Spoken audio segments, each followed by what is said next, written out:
Hello BEd fourth semester. आज आपका contemporary India paper compulsory paper का मैं लास्ट यूनिट का लास्ट टॉपिक्स ले रही हूँ। 2-3 लास्ट टॉपिक्स मैं आपको कवर करूँगी आज। और इसमें आपका आता है एनआईओएस और district level and directorate of education and ज़िला पंचायत, ये सब में एजुकेशन का स्तर। तो इसमें आज मैं आपकी टॉपिक्स कवर करूँगी। तो चलिए आगे बढ़ते हैं। तो हमारे देश में जो है एजुकेशन लेवल क्या है, एजुकेशन का जो सिस्टम है वो प्राइमरी देखिए 1 to 5 अपर प्राइमरी।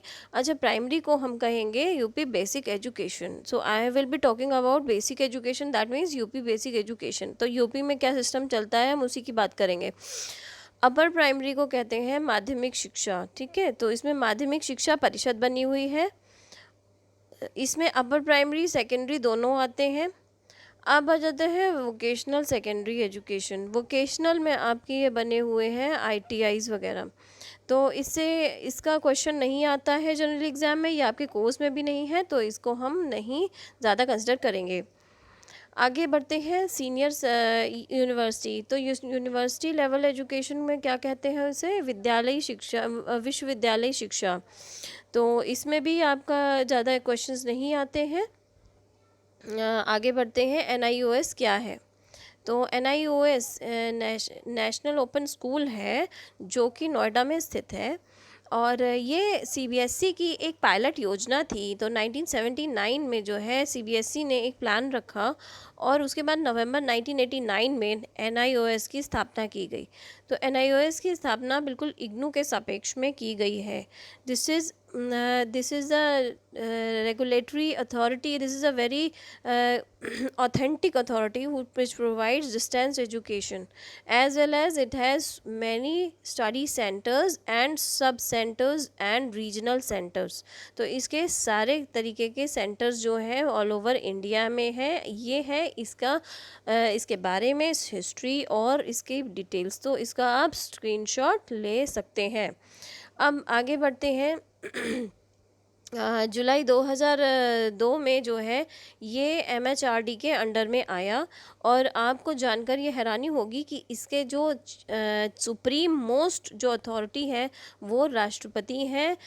भारत के राष्ट्रपति के द्वारा इसमें साइन किए जाते हैं। इसका हर सर्टिफिकेट उनकी ऑथराइज सिग्नेटरी होता है। तो इसमें कोई डाउट नहीं है कि ये एक ऑथराइज डिग्निटी फुल एक सर्टिफिकेट मान्यता प्राप्त है। आगे बढ़ते हैं। इसकी स्थापना क्यों हुई। तो सार्वभौमिकरण यानी यूनिवर्सलाइजेशन ऑफ एजुकेशन के लिए देयर आर मैनी जो है distant parts in India where students are not able to get the education properly. तो वहाँ पे एजुकेशन जहाँ जिन दूर दराज क्षेत्रों में एजुकेशन शिक्षा नहीं प्राप्त कर पाते हैं, इग्नू के माध्यम से भी नहीं पढ़ पाते, क्योंकि इग्नू जो है वो डिग्री लेवल है। तो छोटा लेवल भी चाहिए था, like 7th 8th 10th 11th 12th। इस लेवल की शिक्षा दूर दराज के क्षेत्रों के लिए स्थापित करने के लिए NIOS was organised. Now greater equity and justice in society, like some of the state boards are providing the education in their own medium. They do not provide in English, or they are not allowing mother tongue up to the secondary level, upper secondary degree level. So they need their choices of subjects. So NIOS help them in every aspect. Students, you can get the screenshot of this and you can make good notes out of it. This is purely authentic. Now NIOS, what does it do? It from the 14 years plus age also, and nowadays ये तो old बात है कि ये secondary education course, senior secondary education course चलाता है, but अब ये क्लास 1 ऑनवर्ड्स भी चलाने लगा है। तो इसमें जो भी बच्चे जो छूट जाते हैं, नहीं कर पाते हैं, तो वो स्टडी सेंटर्स से they can take the book, they can get the admission from the regional centres, सब regional centres and study centres, and they can get the book, they can get the all education done. Now आगे बढ़ते हैं। तो vocational education courses में क्या क्या है, इनके पास योगा भी है, इनके पास कंप्यूटर कोर्सेज भी हैं, लाइफ एनरिचमेंट प्रोग्राम्स भी हैं। So you can visit the site of NIOS and you will get the full notes. Now we will move on कि NIS जो है सेकेंडरी और सीनियर सेकेंडरी लेवल पे क्या क्या फैसिलिटीज़ देता है। There are certification purely authentic जो हर जगह मान्यता प्राप्त है, और इसमें आपको subjects there are 28 subjects and lots of medium, 8 mediums to study upon. यानी आप उर्दू मीडियम से पढ़ना चाहते हैं, हिंदी मीडियम से पढ़ना चाहते हैं, there are Marathi, Telugu, Gujarati, Malayalam and Oriya medium also available. So 28 subjects जो हैं वो अवेलेबल हैं, आप कोई भी सब्जेक्ट में पढ़ाई कीजिए। Now I move on. What is vocational education? Vocational is like which provides you employment. So vocational education के दौर में ये पढ़ाता है, मैंने आपको बताया yoga programme of action implementation कराता है ये, और आपका कंप्यूटर कोर्सेज कराता है which are purely authentic. Now, how does it function? It has 23 regional centers and 7,400 study center across India and abroad also. So 4.13 million जो है enrollment था इसका last year. So you can imagine that how nicely it is functioning nowadays. ये इसके पास available जो है available चीज़ें हैं कि ये क्या कराते हैं। इनके मीडियम इनके पास सेकेंडरी एजुकेशन है, सीनियर सेकेंडरी है, ओपन बेसिक एजुकेशन भी है, क्लास 1 ऑनवर्ड्स है, वोकेशनल एजुकेशन है which I told you which provides employment, DLED is also there, diploma in which you used to call BTC earlier, now life enrichment or skill programs है which enhance the skill ability of a student. Now I move on to the next topic, that is basic शिक्षा। तो basic शिक्षा से हम क्या समझते हैं, एकदम primary, pre primary, primary level education system.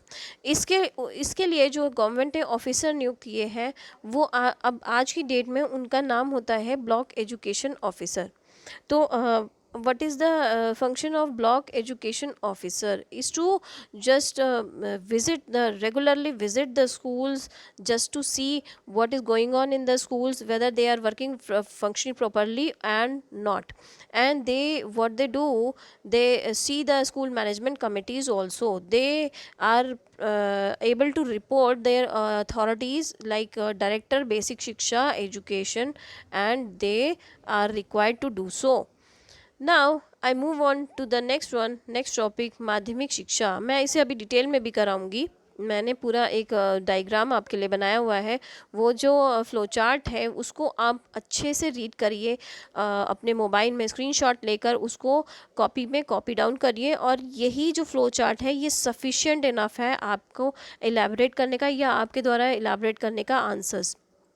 माध्यमिक शिक्षा क्या है, डिस्ट्रिक्ट जो है एजुकेशनल प्रोग्राम्स के थ्रू किया जाता है। इसमें inspector of school is the chief. Now he has to visit the schools and whether he visits or not, but schools are liable to schools have to report him। ठीक है, he is the in charge of all the schools. Disposable of financial matters and maintenance, everything is upon the district of schools. Now I must tell you the present education system which was done by the which is applicable nowadays, ये है गांधी जी के द्वारा बताया गया, जो वर्धा में गांधी जी ने basic education system दिया था वही एप्लीकेबल है हमारे यहाँ इंडिया में education system in the schools. Now this is merely also our education system is also influenced by the Macaulay minutes. Now आपने पढ़ा हुआ है Macaulay minutes. Now I move on to what is the system of education in India is 10+2+3. When first 10 years provide undifferentiated general education, which is the student can select the several streams, but specific subjects he can select after the 10th standard. Now +2 stage is also known as higher and senior secondary उसे भी कहते हैं। +3 is called the university level, degree level, undergraduate level courses, okay, जो कि इग्नू भी provide करता है। ये जो हायरार्की है, चलिए इसे हाफ में स्प्लिट करके मैं दिखा देती हूँ। दिस हायरार्की इज़ माध्यमिक शिक्षा परिषद, ये किस तरीके से फंक्शन करता है, इसकी हायरार्की है। अपर शिक्षा निदेशक ये अपर शिक्षा निदेशक माध्यमिक महिला और अपर शिक्षा निदेशक जो है कॉमन, तो ये इसके दो ऑफिस हैं, ठीक है। Main is in Allahabad and जो सचिव माध्यमिक शिक्षा परिषद हैं वो इसके चीफ होते हैं। इनके अंडर में सचिव, सह सचिव और वैयक्तिक सलाहकार, सहायक और ये संयुक्त शिक्षा निदेशक, बहुत सारे संयुक्त शिक्षा निदेशक होते हैं, 6 होते हैं, तो ये इनके अंडर में काम करते हैं। इनका अलग अलग their departments are differentiated according to their streams. Okay, तो इसका आप स्क्रीनशॉट ले लीजिएगा। अब मैं आती हूँ, थोड़ा सा हिंदी में मैंने नोट्स दिए थे, तो इसमें आप हिंदी वाले बच्चे इसे नोट डाउन कर लें। यस, माध्यमिक शिक्षा परिषद प्रयागराज हाई स्कूल को जो है रेगुलेट करती है। It regulates the UP board, whole UP board is situated, the main is situated in Allahabad, जैसे कि अभी आपने हायरार्की टेबल में देखा था। उसके अकॉर्डिंग अगर हम चले तो लखनऊ में भी इसका एक विभागीय शाखा है, ठीक है। अब कितने बच्चे पास आउट करते हैं, उनका रिजल्ट जो है वो सब जो है रेगुलेट होता है माध्यमिक शिक्षा परिषद इलाहाबाद से। अब आते हैं कि गवर्नमेंट की कुछ स्कीम्स चल रही हैं, ये स्कीम्स आपको पता होना ज़रूरी है, this is very important. District primary education programme जो है चल रहा है, सर्व शिक्षा अभियान चल रहा है, जिसके बारे में मैंने लास्ट टाइम आपको बताया था, SSA। और राष्ट्रीय RMSA भी मैंने आपको डिटेल में बताया था। मिड डे मील्स जो है इसी के अंतर्गत चलती है, SSA में चलती है। और स्कॉलरशिप भी दी जाती है, फ्री एजुकेशन तो दी ही जा रही है, ठीक है, अकॉर्डिंग टू RTE। और जो है teacher training institutions are also being strengthen and time to time they are being given instructions by the government for the quality. Now Mahila Samakhya एक स्कीम चल रही है। नाउ एट प्रेजेंट टाइम जो है state कितने सेक्टर्स में डिवाइडेड है। अब आपका मेन टॉपिक ये आ जाता है शिक्षा निदेशालय वगैरह का, तो इसमें जो है 17 रीजन में डिवाइड किया गया है, जिसमें डेप्यूटी डायरेक्टर, असिस्टेंट डायरेक्टर और सेकेंडरी बेसिक एजुकेशन डायरेक्टर्स होते हैं। अब ये एक डायरेक्टरेट है जिसके 2 पार्ट्स हैं, which I told you. There are 2 parts of a directorate, one is basic education and one is secondary education system। तो basic education system को क्या कहते हैं, बेसिक शिक्षा निदेशालय विभाग, बेसिक शिक्षा विभाग, और माध्यमिक शिक्षा विभाग, ठीक है। अब इसमें हम आगे बढ़ते हैं, ये आप स्क्रीनशॉट ले लीजिएगा। This is the very important flow chart. ये जो है आपका सेक्रेटेरिएट लेवल पे हम दिखा रहे हैं, मैंने नीचे से बिल्कुल डाउन से आप स्टार्ट करिए। ये जो जॉइंट सेक्रेटरी हैं the education branch and coordination budget. आपको पता है कोई भी ऑफिस होता है वहाँ बजटिंग फाइनेंसिंग का भी एक ऑफिशियल होता है, तो जैसे कोई एजुकेशन ब्रांच है वो मिल के इन्हें रिपोर्ट करते हैं। अब सबसे ऊपर आ जाइए, minister of education for secondary and minister of state SCERT। तो SCERT is related to basic education, तो it is also related with the BTC course.